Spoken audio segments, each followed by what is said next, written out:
क्या आपने कभी सोचा है कि सिर्फ 24 घंटे के अंदर अंदर एक पूरा का पूरा शहर किसी दूसरे देश में घुस जाए?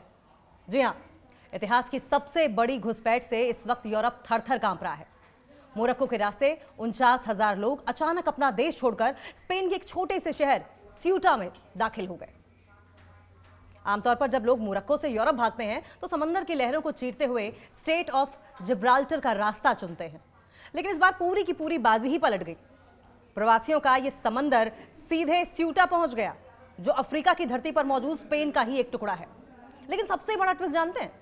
सबसे बड़ा ट्विस्ट जानते हैं क्या आप? दावा किया जा रहा है कि इस तबाही का रास्ता खुद स्पेन ने अपने एक फैसले से खोला था।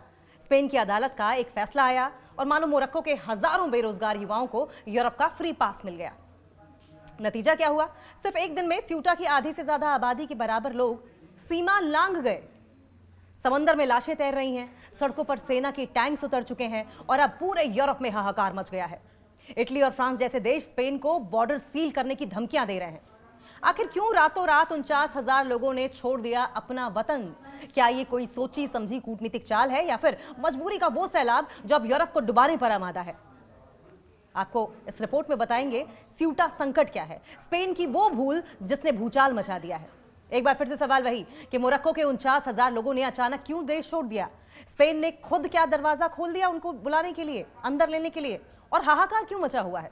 मोरक्को से हजारों लोगों के स्पेन के स्यूटा शहर में घुसने के बाद पूरी की पूरी दुनिया की नजर इस इलाके पर आकर टिक गई है।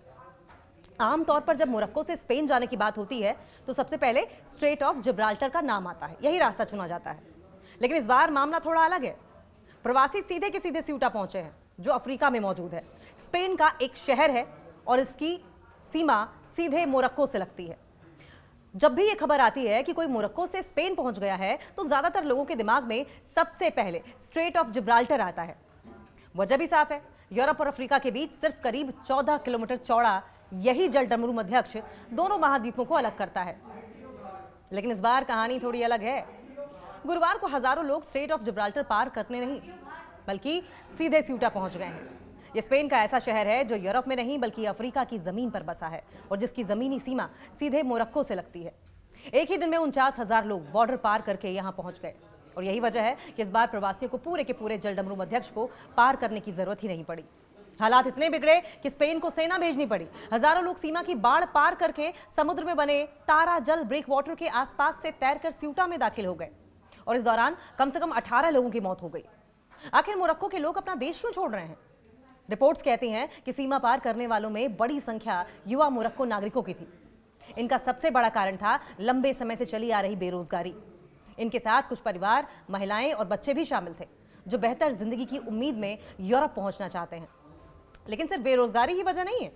स्पेन की अदालत के फैसले ने भी भीड़ हाल में स्पेन के सुप्रीम कोर्ट ने फैसला दिया कि समुद्र में पकड़े गए प्रवासियों को तुरंत मोरक्को वापस नहीं भेजा जा सकता। पहले उन्हें स्पेन लाकर कानूनी प्रक्रिया पूरी करनी होगी। रिपोर्ट्स के मुताबिक इस फैसले का फायदा मानव तस्करी से जुड़े नेटवर्क ने उठाया है।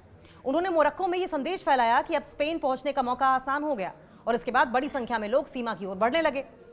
अगर उन्हें स्पेन ले जाया गया तो कानूनी प्रक्रिया में ही लंबा समय लग जाएगा।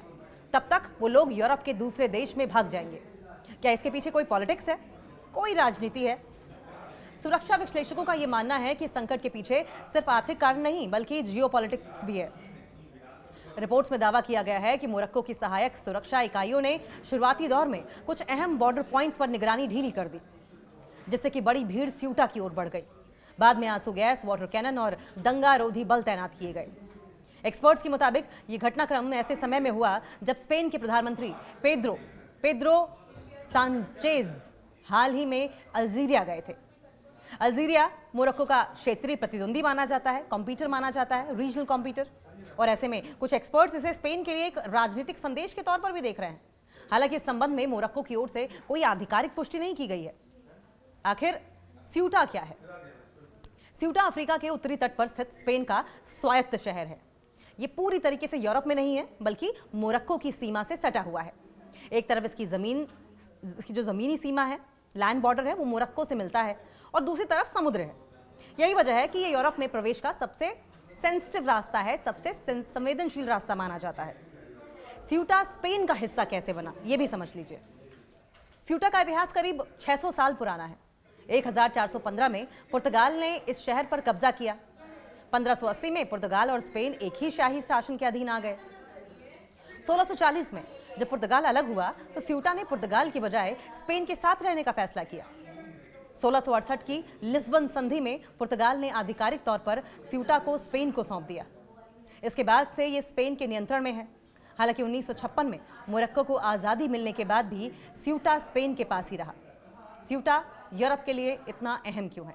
सवाल ये भी। स्यूटा सिर्फ एक बॉर्डर वाला शहर नहीं है, ये यूरोप की बाहरी सीमा का हिस्सा है। यूरोपीय संघ की सीमा सुरक्षा एजेंसी फ्रॉन्टेक्स भी यहाँ पर एक्टिव रहती है।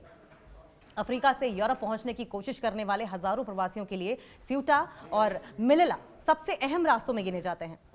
और इसी वजह से यहाँ होने वाली हर हलचल सिर्फ स्पेन नहीं बल्कि पूरे के पूरे यूरोप की राजनीति को, सुरक्षा को और प्रवासन नीति को, माइग्रेशन पॉलिसी को प्रभावित करती है। सवाल ये कि अब आगे क्या? स्पेन ने स्यूटा में अतिरिक्त सैनिकों, नौसैनिक इकाइयों, विशेष सुरक्षा बलों को तैनात कर दिया है। दूसरी ओर प्रवासन संकट को लेकर स्पेन के भीतर भी राजनीतिक बहस तेज हो गई है। विपक्ष सरकार पर सीमा सुरक्षा में विफल रहने का आरोप लगा रहा है, जबकि यूरोप के कई देशों ने भी इस संकट पर चिंता जताई है।